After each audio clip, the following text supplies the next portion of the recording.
오늘은 지난 시간에 이어서 이토록 평범한 미래라는 김현수 작가님의 소설을 같이 한번 빠져보겠습니다.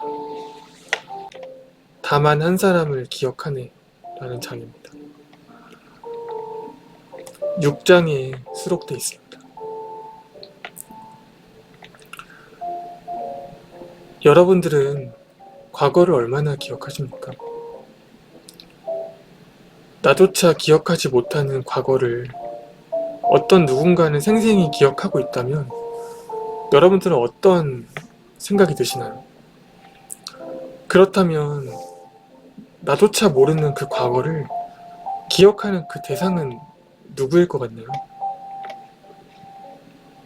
그 물음에서부터 다만 한 사람의 기억하네는 시작됩니다.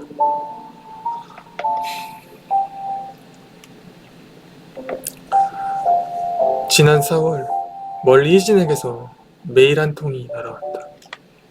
우리는 이미 예전에 헤어진 연인 사이다. 2014년 현재 그녀와는 2008년 광화문에서 잠깐 만난 뒤 몇 번 연락을 주고받다가 현재는 끊어진 상태였다.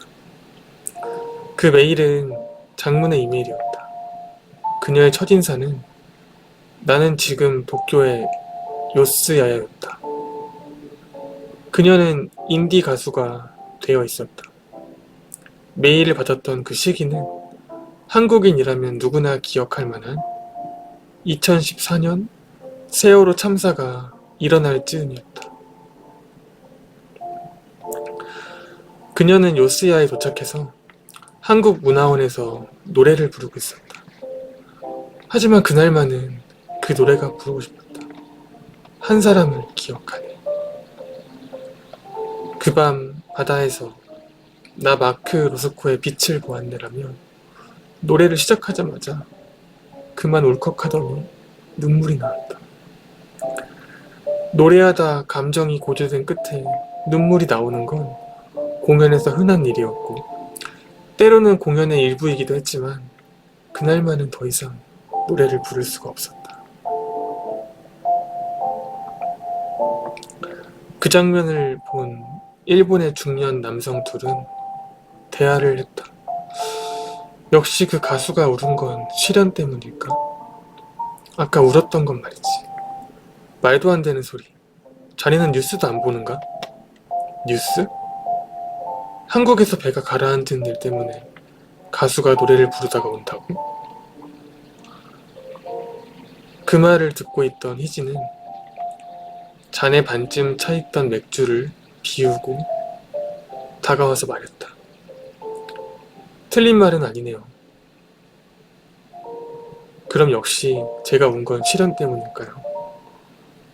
2011년 동일본 대지진이 일어났을 때는 저는 버젓이 웃으며 공연했으니까요.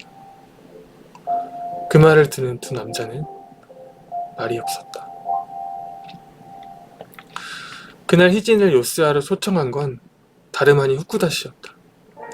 그녀는 그에게 물었다. 왜 저를 찾으신 건가요? 그는 말한다.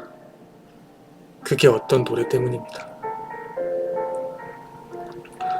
오히려 내가 도무지 어떻게 된 영문인지 그녀에게 묻고 싶었지만 그러면서 희진은 그 사건 때문에 오랜만에 나를 떠올렸다고 이메일에 적었다.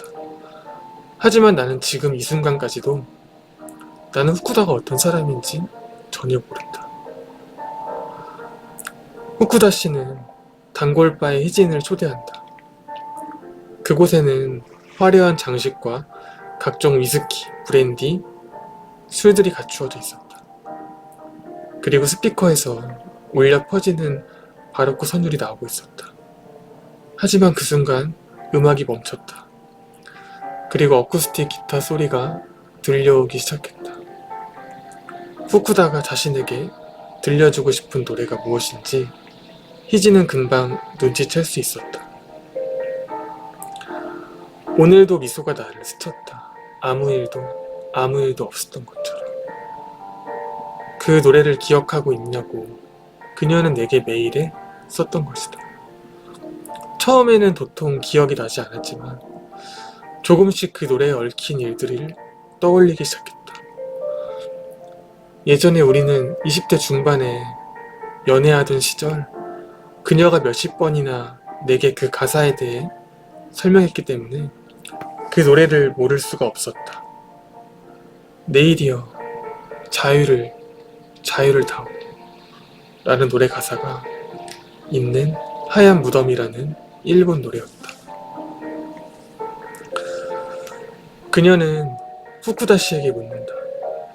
제가 이 노래를 알고 있다는 걸 어떻게 아셨죠? 긴 이야기입니다만 짧게 말하겠다고 후쿠다 씨는 말했다.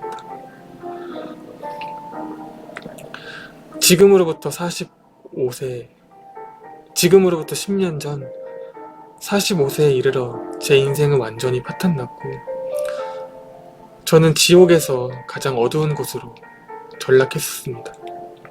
더 이상 살아갈 자신이 없었고 죽기를 결심한 저는 어린 시절 고향에서 죽기로 마음먹었습니다. 그런데 막상 고향에 내리자 죽기가 싫었던 건지 발길이 떨어지지 않았습니다. 역에서 빠져나와 걷다 보니 어디선가 갓 볶은 커피향이 풍기길래 그 냄새가 나는 곳으로 찾아갔습니다. 곧 죽을 테니 마지막으로 커피를 마시자는 생각이 들었습니다. 그런데 얼마나 시간이 흘렀을까? 갑자기 눈에서 눈물이 주르륵 흐르는 것이었습니다. 카페 스피커에서 하얀 무덤이 흘러나오고 있다는 사실을 불현듯 깨달았기 때문이죠. 그 노래의 가수 아카이도리는 제가 중학교 시절에 꽤나 인기가 있던 밴드였습니다. 그 당시 다틀 히트곡인 다케다의 자장가나 날개를 주세요 같은 노래를 좋아했지만 저는 하얀 무덤처럼 어둡고 슬픈 노래가 좋았습니다. 저는 그 당시 집안이 정말 유복했거든요. 그래서인진 몰라도 남들이 다 좋아하는 날개를 주세요 같은 밝은 노래보다는 어두운 하얀 무덤 같은 노래를 좋아했던 건지도 모르겠어요. 그러나 세월이 흐르고 어느덧 어른이 되고 그러면서 그런 노래를 다 잊어버리고 중학교에 다녔던 내가 어떤 소년이었는지도 다 까먹고 있었는데 그 당시 카페에서 흘러나오는 기타 소리를 듣자마자 그 일들이 죄다 떠올랐던 겁니다. 나도 나 자신을 잃어버렸을 정도로 잃어버렸을 정도였는데 다른 사람들은 오죽했을까요? 그런데 그 노래는 하얀 무덤만은 중학교 시절의 나를 기억하고 있었구나 하는 생각이 들었어요. 그때 내게는 날개가 필요 없었지. 맞아, 모든 게 다 기억나네. 이제 깨달았어. 내가 왜 여기까지 왔는지. 우연히 흘러나온 그 노래 하나에 온갖 의미를 부여하는 저를 보니 진짜 죽기 싫었던 모양이라고 생각했나 봅니다. 어쩌면 나는 죽기 싫어서 고향까지 내려갔는지도 몰라요. 누군가 한 사람이라도 그 당시에 나를 알아보고 이북의 후쿠다준 아닌가? 고향에는 어쩐 일이네? 뭐? 자살이라고? 그게 무슨 소리야? 라고 말해주기를 바랬는지도 모르겠습니다. 근데 그 당시에 제게는 그 한 사람이 없었습니다. 그 한 사람만 있으면 충분했는데 말이죠. 대신 그 노래가 있었습니다. 너무 감격한 나머지 카페 주인에게 물었어요. 이 노래 어떻게 아시나요? 저는 잘 모르는 노래입니다. 아까 한국에서 온 어떤 젊은 남녀가 이 노래를 단지 틀어달라며 CD를 주길래 저도 듣고 있었는데 그만 저도 그 남녀도 까먹고 가버렸네요. CD를 받고 얘기해보니까 그 여자분이 인디밴드라는데요, 한국에서. 아참, 방명록에다 뭘 적고 갔는데 그걸 한번 보시겠어요? 그 방명록을 보니 하얀 무덤 가사와 함께 서명인 듯 HJ라는 알파벳이 적혀 있었습니다. 저는 그 당시 그 페이지를 몰래 찢어 주머니에 넣고 부적처럼 다녔습니다. 그리고 지금까지 살아왔습니다.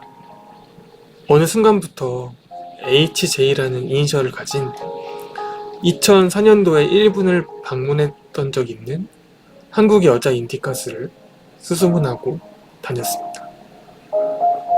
후쿠다의 이야기는 그렇게 끝이 났다. 그가 말하는 인디가스는 분명 내가 맞는 것 같은데 도통 기억이 나지 않았다. 그래서 지금 그녀가 내게 편지를 보내고 있다고 밝혔다. 그렇게 해서 무슨 이유로 그렇게 긴 편지를 내게 보낸 건지 궁금증이 풀리게 됐다. 그리고 나는 그 물음에 답장을 해주었다. 희진은 말한다. 나는 그런 사람이 이 세상에 살고 있다는 것조차 모르고 있는 동안 후쿠다 준이라는 그 사람은 나를 기억하고 있었어. 그렇다면 그 기억은 나에게 혹은 내 인생에 조금이라도 영향을 끼칠 수 있을까?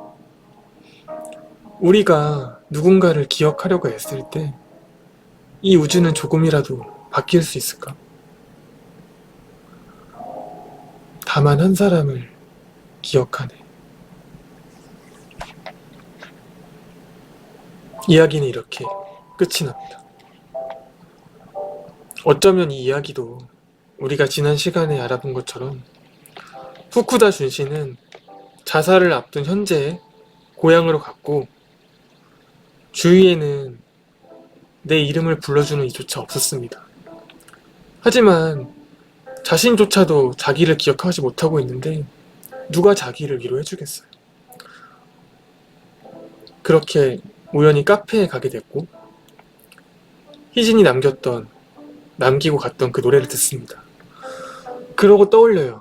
내가 중학교 시절에 그렇게 유복했던 가정에서 그때는 내가 이런 절망적인 노래만 듣곤 했었는데 내가 그 시절을 잊고 있었구나.